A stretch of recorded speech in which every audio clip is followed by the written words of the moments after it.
কর্ণফুলী সরকারি কলেজের প্রিয় ছাত্রছাত্রীরা, আশা করি তোমরা ভালো আছো। আমিও ভালো আছি। পশ্চিমাচার এই যে তোমরা জানো, প্রিন্সিপালের মাধ্যমে অনলাইন ক্লাসের মাধ্যমে নোটিশের মাধ্যমে তোমরা জানতে পেরেছো 27 তারিখ তোমাদের পরীক্ষা হবে। প্রিয় ছাত্রছাত্রীরা,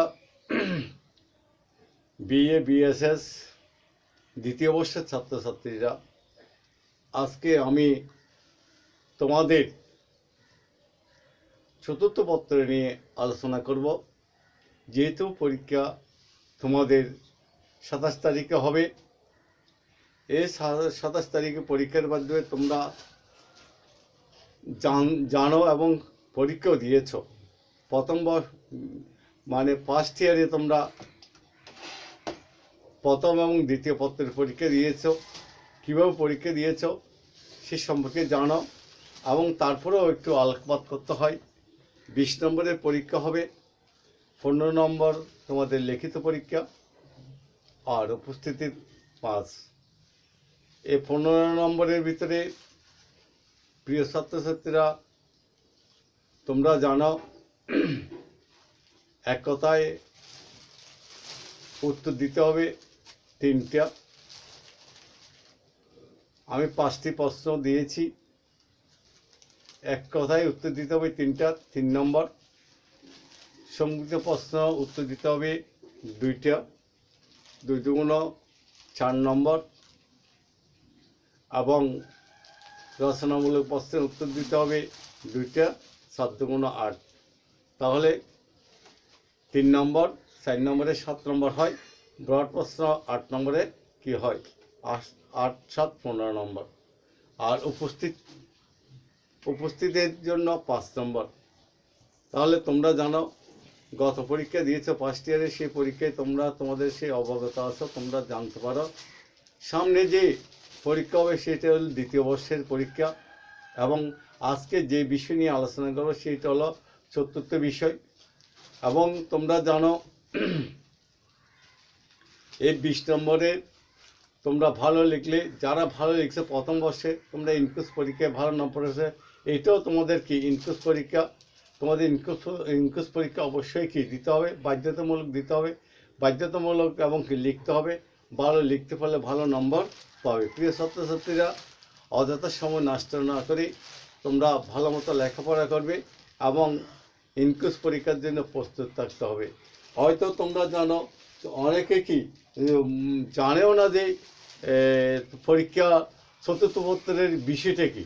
অনেক ছাত্রছাত্রীরা হয়তো কি বইয়ের সাথে যোগাযোগ নেই। এটা হলো হিস্ট্রি অফ বুদ্ধিজম। চতুর্থ পত্রের নামটা হলো কি, হিস্ট্রি অফ বুদ্ধিজম। এটা যদি অনেকে জানে না, কারণ কি বৌদ্ধ ধর্মের ইতিহাস সম্পর্কে জানে না, সেই কারণে হিস্ট্রি অফ বুদ্ধিজম মানে কি তোমাদের চতুর্থ পত্র। আমি যে বইগুলি লিখেছি তার মধ্যে এই 6টি বই তোমাদের জন্য লিখেছিলাম। মানে পালি সাহিত্য,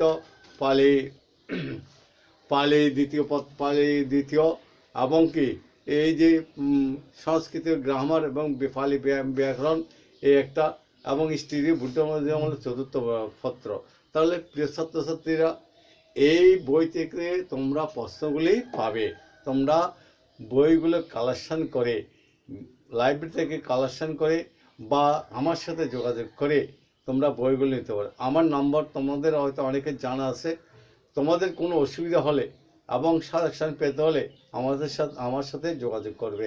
যেহেতু অনলাইনে কি হচ্ছে, ক্লাস হচ্ছে, তোমাদের সাথে দেখা হচ্ছে না, সেই অনলাইনে ক্লাসের মাধ্যমে তোমাদের সাথে কি যে কতক্ষণ হচ্ছে, বা আমি যে মানে লেকচারগুলি দিচ্ছি, যে টপিকগুলো পড়াচ্ছি, তোমরা সেগুলো মনোযোগ সহকারে পড়বে। কারণ এই পড়তে পারলে তোমাদের এই শিক্ষা সমাপ্তি হবে। শিক্ষা যদি ভালো করে শিখতে না পারো, লিখতে না পারো, তাহলে নম্বর কোত্থেকে পাবে। তোমাদেরকে আমি আবার বলছি, আমার নম্বরটা হলো 01819073741। তাহলে এই প্রশ্নের সাথে বা তোমাদের জানার বিষয় থাকলে আমাকে কমেন্ট করতে পারো বা ফোন করতে পারো।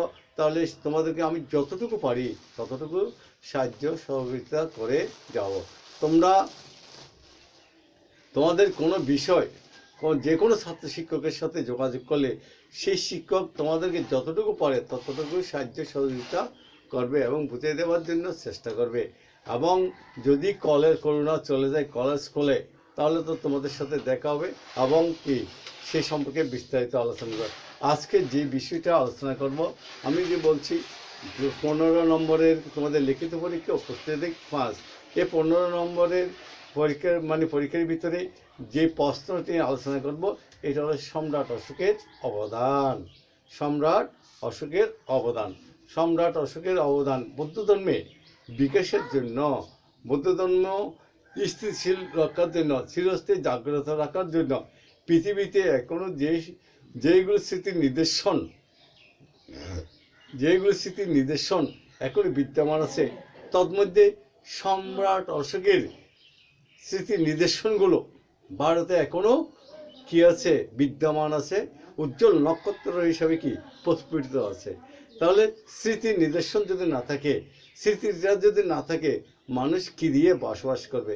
যেমন মানুষ কি দেখে স্বপ্ন নিয়ে বাঁচতে থাকে, ঠিক তদ্রূপ আমরাও কি স্বপ্ন নিয়ে বাঁচতে থাকি। যেমন তুমি স্বপ্ন দেখো লেখাপড়া শিখে তুমি ডিগ্রি পাস করবে, MA পাস করে ভালো চাকরি করবে, মা বাবাকে সাহায্য সহযোগিতা করবে এবং ভাই বোনকে সাহায্য সহযোগিতা, পাড়া প্রতিবেশী সাহায্য করবে, রাষ্ট্রকে সাহায্য করবে, গ্রামকে সাহায্য করবে। সেই স্বপ্নটা তোমাদের বাস্তবায়ন আছে।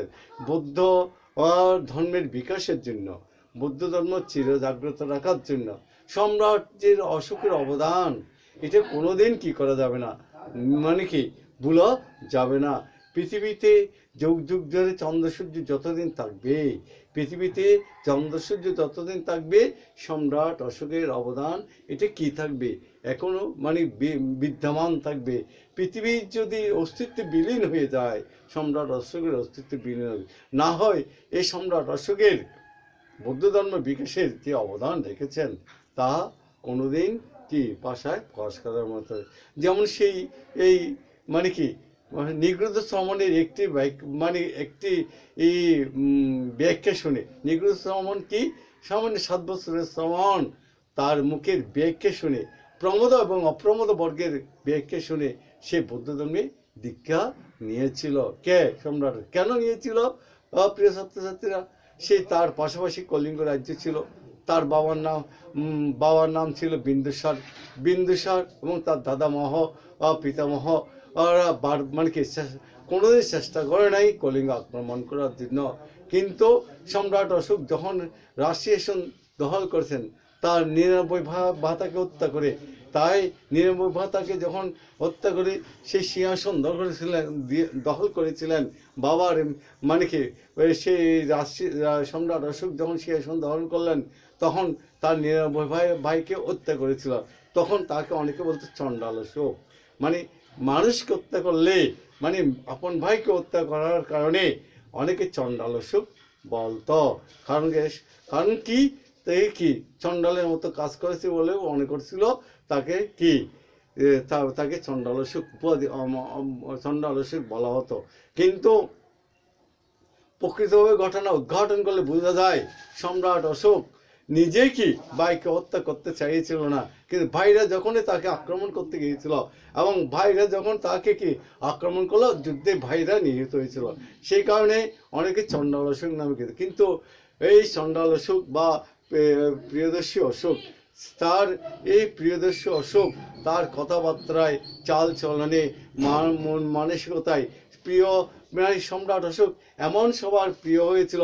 সেই প্রিয় দ্বারাই সবাইকে সে মুখের ব্যবহারে, কথাবার্তায়, আচার আচরণে সবাইকে আকৃষ্ট করেছিলেন। ফুল যেমন মানুষকে আকৃষ্ট করে এবং সঙ্গীত যেমন মানুষকে আকৃষ্ট করে, চরিত্র যেমন মানুষ, সম্রাট অশোকের এই চরিত্র ছিল ফুলের মতো পবিত্র, এবং ফুলের মতো পবিত্র বলে পৃথিবীকে সেই শাসন করেছিলেন, পৃথিবীকে জয় করেছিল মৈত্রীর মাধ্যমে, এবং মৈত্রী বলে বলিয়ান হয়ে সবাইকে শাসন করিতেছিলেন। তার রাজ্যে তখন আর বিশৃঙ্খলা দেখে তাকে অনেকে বলল ধর্ম অশোক। ধর্ম অশোক কি ধর্ম দ্বারা রাজ্যের পরিচালনা করেছিল বলে তাকে ধর্ম অশোক বলে। তার প্রিয় ছাত্রছাত্রীরা, এখানে বলতে গেলে সম্রাট অশোকের কথা মানে 15 মিনিটে শেষ করা যাবে না, 1 ঘন্টা পরে।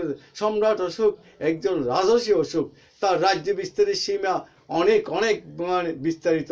সেই রাজ্য সীমার মানে তার তার পিতা মহারাজ যেই রাজ্য আক্রমণ করে নাই, এই কলিঙ্গ আক্রমণ করে সেই কলিঙ্গ রাজ্য জয় করেছিল। কিন্তু কলিঙ্গ আক্রমণ করেছিল ঠিক, কিন্তু কলিঙ্গ আক্রমণ করতে গিয়ে সেই অনেক লোককে হত্যা করেছিলেন এবং অনেক লোককে বন্দি করেছিলেন। প্রায় 1 লক্ষ লোককে হত্যা, 1.5 লক্ষ মানুষকে সেই বন্দি করেছিল। তাদের যে অবস্থা মানে কি কল্পনা করা যায়। তাদের রক্তে কলিঙ্গ নদী, তার কলিঙ্গ রাজ্যে কলিঙ্গ পাশে কলিঙ্গ নদী কি হয়েছিল, রক্তে লাল হয়ে গেছিল এবং মানে কলিঙ্গ নদীর জল রক্তে লাল হয়ে গেছিল। এবং সম্রাট অশোক যখন কি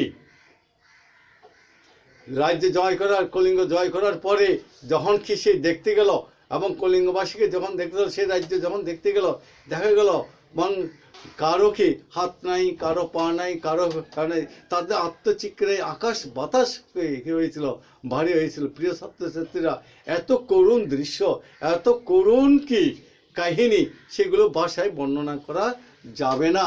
সেই করুণ দৃশ্য দেখে মানুষের আত্মচিৎকারে তার মন কি হয়ে গেছিল, ব্যাকুল হয়ে গেছিল। তার মনে কোনো শান্তি ছিল না, তার মনে কোনো কি মানে শান্তি নাই। সব সময় সে দৃশ্য এসে তাকে আক্রমণ করতেছে। তখন সে শান্তি খোঁজার জন্য এবং তার রাজ পরিষদের সবাইকে নিয়ে বসলো এবং বলছিল তার পিতা মহারা যে 60,000 ব্রাহ্মণকে কি দিত, আহার দিত, আপনি সেই আহারের ব্যবস্থা করুন, তাতে হয়তো আপনার শান্তি ফিরে আসবে। সেই সম্রাট অশোক তাদের কথায় 60,000 ব্রাহ্মণকে কি করে দিয়েছিলেন, আহার দিত। কিন্তু দেখা গেল একদিন ভোরে উঠে দেখতে পেল এই ব্রাহ্মণরা মানে খাবার খেতে এসে একজনে গার উপর একজন পড়তেছে, দান দিতে এসে, কাপড় নিতে এসে একজনে মানে হুড়োহুড়ি, তাড়াহুড়ি, মারামারি, মানে যে অবস্থা বিশৃঙ্খল। তখন সম্রাট অশোক বলতেছে আমি দান দিচ্ছি, তারা সুশৃঙ্খলভাবে দান নেবে, কিন্তু সেখানে যে তাড়াহুড়ো করে কার আগে কে হবে, কার আগে কে নেবে, এই বিশৃঙ্খলা দেখেই মানে তাদের অবস্থা দেখে সম্রাট অশোক 60,000 ব্রাহ্মণকে দান দেওয়া বন্ধ করে দিল। তখন সেই কি করে শান্তি পাবে, তখন চিন্তা করতে করতে দিন কাটে। একদিন দেখলো রাজ দরবারে এবং রাজপ্রাসাদ থেকে 2য় তলা থেকে দেখতে পেল একজন শ্রমণ তার মানে রাজ্যে তার রাজপ্রাসাদের পাশ দিয়ে ধীর গতিতে চলে যাচ্ছে। তার শান্তদন্ত চেহারা, চোখ নিচের দিকেই, সে কোনো দিকে তাকাচ্ছে না। সেই শ্রমণকে দেখে তার মন ব্যাকুল হয়ে উঠল এবং শ্রমণকে ডেকে আনার জন্য দূত পাঠালো এবং শ্রমণকে নিয়ে আসলো। শ্রমণ শান্তদন্তভাবে এসেই দেখা গেল তার রাজপ্রাসাদে, একটা রাজপ্রাসাদে রাজার জন্য যে চেয়ার ছিল এবং ভিক্ষুদের জন্য সে মানে সেরকম চেয়ার রেখে 3-4টা চেয়ার রেখে সেখানে কি মানে রাজপ্রাসাদে যখন প্রবেশ করলো, সম্রাট অশোককে এই ইশারা করলো তার ভিক্ষাপত্রটা নেওয়ার জন্য। সম্রাট অশোক ভিক্ষাপত্র নিল। তখন এই নিগৃহীত শ্রমণ, 7 বছরের শ্রমণ প্রাসাদে ঢুকে সে একবার ডানে দেখলো, একবার বামে দেখলো। ডান বামে দেখে সে সোজা কি করলো, ওই রাজসিংহাসনে গিয়ে বললো। দেখা গেল কেউ কোথাও না থাকার কারণে সেই সিংহাসনে গিয়ে এই 7 বছরের শ্রমণ গিয়ে বসলো। তখন দেখা গেল সম্রাট অশোক দেখে অভিভূত হয়ে গেল, বলতে 7 বছরের শ্রমণ, তার যে কি সাহস, তার কি বুদ্ধিমত্তা, তার যে কি এই সাহস দেখে সম্রাট অশোক অভিভূত হয়ে তার পায়ে তলে লুটিয়ে পড়ে বন্দনা করে জানতেছিল। সম্রাট অশোক শ্রমণ থেকে জানতেছিল, আপনি প্রথমে ঢুকে একবার ডানে দেখলেন, একবার বামে দেখলেন, ডানে বামে দেখার পরে আপনি সোজা গিয়ে কি রাজপ্রাসাদে বসলেন, আপনি ডানে বামে কি দেখলেন? বলতেছে তখন 7 বছরের শ্রমণ বলতেছে, ডানে দেখলাম আমার বয়োজ্যেষ্ঠ কেহ আছে কিনা, বামে দেখলাম আমার কনিষ্ঠ কেহ আছে কিনা, এবং মাঝখানে দেখলাম আসনটা। তখন চিন্তা করলাম মাঝখানে আসনটা আমারই প্রাপ্য। তখন সেই রাজপ্রাসাদে গিয়ে তখন বসে পড়লো। সম্রাট অশোক 7 বছরের শ্রমণের কথা শুনে অভিভূত হয়ে গেল। বলতেছে সত্যিই সম্রাট অশোক চিন্তা করলো এই শ্রমণের ভিতরে কোনো গুণ আছে, কোনো এমন গুণ আছে যে গুণের দ্বারা আমাকে শান্তি দিতে পারে। সম্রাট অশোক তখন কি করলো, ভিক্ষাপত্রটা নিয়ে তাকে উত্তম খাদ্য পর্যন্ত দিয়ে তাকে দান করলো, এবং দান করে সম্রাট অশোক বলতেছে, এ শ্রমণ, তুমি তোমার ধর্ম সম্পর্কে কি জানো? তুমি তোমার ধর্ম সম্পর্কে যদি কিছু জানো তাহলে আমাকে শোনাও। তখন সম্রাট অশোককে এই নিগৃহীত শ্রমণ, এই মাত্র 7 বছরের শ্রমণ, সেই কি দিল, প্রমোদ এবং এই অপ্রমোদ বর্গের এই যে কি দিল, একটা ব্যাখ্যা, মানে লাইনের ব্যাখ্যা তুলে দিল। এই ব্যাখ্যা শুনে সম্রাট অশোক অভিভূত হলো, বলতে প্রমোদপ্রায়ণ মানুষ আমার করে, আমার রাজ্য, আমার সমাজ, আমার দেশ, আমার, তাকে একটা রাজ্য দিয়ে, একটা রাজ্য হলে আরেকটা রাজ্য চাই। এই সে প্রমোদপ্রায়ণ মানুষ মানে কি, হিংসায় ভরপুর, লোভ দেশে ভরপুর, তৃষ্ণায় ভরপুর, তাকে কোনোদিন তার কোনো অভাব মিটে না। সে যেটা পায় সেটা চায়, যেটা পায় সেটা চায়, এবং এটা আমার, এটা আমার, এটা আমার, আমার বলে। কিন্তু জানে না যে মানে কি, যে ব্যক্তি তার জীবন ক্ষণস্থায়ী, তার জীবন চিরস্থায়ী নয়, সে জিনিসটা সে মানুষ বুঝতে পারে না। নিগৃহীত শ্রমণের কথা শুনে এবং অপ্রমোদ প্রাণের মানুষ, নিগৃহীত শ্রমণ বলতেছেন, তারা জানে জীবন ক্ষণস্থায়ী, এই ক্ষণস্থায়ী জীবন চিরস্থায়ী নয়, এবং লোভ দেশ মোহ ত্যাগ করে, তৃষ্ণা ত্যাগ করে, শীল সমাধি প্রজ্ঞা অবলম্বন করে জীবনকে প্রস্ফুটিত করে। এবং সেই ব্যাখ্যা শুনে সম্রাট অশোক সেই বৌদ্ধ ধর্মে দীক্ষা নিয়েছিল, এবং বৌদ্ধ ধর্মের দীক্ষা নেওয়ার পরে এই নিগৃহীত শ্রমণকে বলল, তুমি কাল থেকে এসে আমার এখানে কি করবেন, ফাং গ্রহণ করবেন। বলতেছেন, আমাকে না দিয়ে মানে আমার ভিক্ষু সঙ্গীকে দাও, এবং বলতেছে তোমাদের দুইজনের জায়গা 4 জন, 4 জন জায়গা 10 জন, এইভাবে হাজার হাজার ভিক্ষু ও সে মানে কি প্রতিদিন। শেষমেশ সম্রাট অশোক এই নিগৃহীত শ্রমণের কথা শুনে 60,000 ব্রাহ্মণকে দান না দিয়ে 60,000 ভিক্ষুকে প্রতিদিন দান দিত, এবং 60,000 ভিক্ষুকে দান দেওয়ার পরে তার মন শান্তিতে ভরেছিল। এবং তখন এই সম্রাট অশোক বিভিন্ন জায়গা, বিভিন্ন রাজ্যে জয় করেছিল, তাকে দিগ্বিজয় ও অশোক বলা হতো। বিভিন্ন দিক সেই জয় করেছিলেন।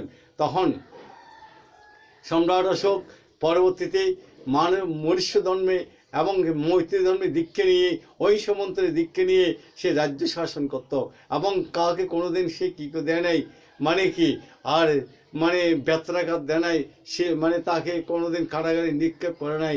সবাইকে কি সেই কি দানশীল মাধ্যমে মৈত্রী বলিয়ান হয়ে রাজ্য শাসন করেছিল বলে তাকে ধর্ম অশোকে বলা হতো। ধর্ম অশোক কেন বলা হতো? 84,000 বৌদ্ধ ধর্মের দীক্ষা নিয়ে 84,000 বিহার নির্মাণ করে, রাজ্যে 84,000 বিহার নির্মাণ করে 96 কোটি স্বর্ণ মুদ্রা ব্যয় করেছিলেন। প্রিয় ছাত্রছাত্রীরা, কোটি কোটি টাকা ব্যয় করে আজকে যে ভারতে বৌদ্ধ ধর্ম বা পৃথিবীতে বৌদ্ধ ধর্ম সে জাগ্রত হয়েছে, দেখো, বিচার করো, সেই জিনিসগুলোকে স্থায়িত্ব রেখেছেন বৌদ্ধ ধর্মের জন্য সম্রাট অশোক, যেগুলো রেখেছেন সেইগুলো এখনো চির অম্লান। বৌদ্ধ ধর্মের এখানে কি নেই, বৌদ্ধ ধর্মের কোনো কি নেই, কি এখানে মিথ্যের কোনো দৃষ্টান্ত নাই। এখানে সত্য ধর্ম প্রতিষ্ঠিত, এখানে দেবদেবীর পূজা নাই। এখানে বুদ্ধ বলেছেন, যেটা সত্য, আমার আদর্শকে পূজা করো, আমাকে পূজা করবে না। বুদ্ধ বলেছেন, মুক্তিকে পূজা নয়, আমার আদর্শকে পূজা করো, আমাকে পূজা না করে আমার শীল সমাধি প্রজ্ঞাকে অবলম্বন করো। আমি তোমাদেরকে যে ধর্ম দিচ্ছি সেই ধর্মগুলি তোমরা পালন করো। তোমরা সেই ধর্মগুলি পালন করলে তোমাদের আসল কি হবে, তোমাদের পুণ্য সঞ্চয় হবে। আমাকে তোমরা যেভাবে কি পূজা অর্চনা করো, ফুল দিয়ে পূজা করো বা বিভিন্ন উপকরণ দিয়ে আমাকে পূজা না করে আমার শীল সমাধি এই প্রজ্ঞাকে পূজা করো। শীল সমাধি প্রজ্ঞাকে পূজা করলে জীবন সুন্দর হবে, জীবন প্রস্ফুটিত হবে। শীলের দ্বারাই নির্বাণের ধার ফানতে বুঝতে পারবে। নির্বাণ মানে কি? সুখ। যেখানে গেলে সুখ শান্তি লাভ করে, যেখানে কি নাই, জন্ম মৃত্যু নাই, যেখানে যে জিনিসটা লাভ করলে জন্ম মৃত্যু কি থাকবে না, সেটা হলো নির্বাণ। নির্বাণ পরম সুখ। নিঃশব্দ অর্থ নিভিয়ে যাওয়া, বাণ শব্দ অর্থ তৃষ্ণা। তৃষ্ণা ক্ষয় করতে পারলে মানুষ কি জীবন উন্নতি লাভ করতে পারে। ধনবানরা ধন চায়, মানে কি ধন চায়, 1 কোটি টাকা থাকলে 2 কোটি চায়, 2 কোটি থাকলে 3 কোটি চায়। এইভাবে কি অনেকে তৃষ্ণার কারণে টাকা টাকা টাকা টাকা করে কি জীবন অতিবাহিত করে, কিন্তু তারা শিল সমাধি প্রজ্ঞা দানশীল ভাবনা করতে পারে না এবং কি চরিত্র গঠন করতে পারে না। তারা শুধু টাকার জন্য লোভ থাকে, মানুষের ধর্ম মানুষের জন্য কিছু ব্যয় করতে পারে না। যারা চরিত্রবান মানুষ তারা কি করে এই অপ্রমাদ হয়ে জীবনযাপন করে শিল সমাধি প্রজ্ঞা অবলম্বন করে জীবন প্রতিষ্ঠিত করতে পারে।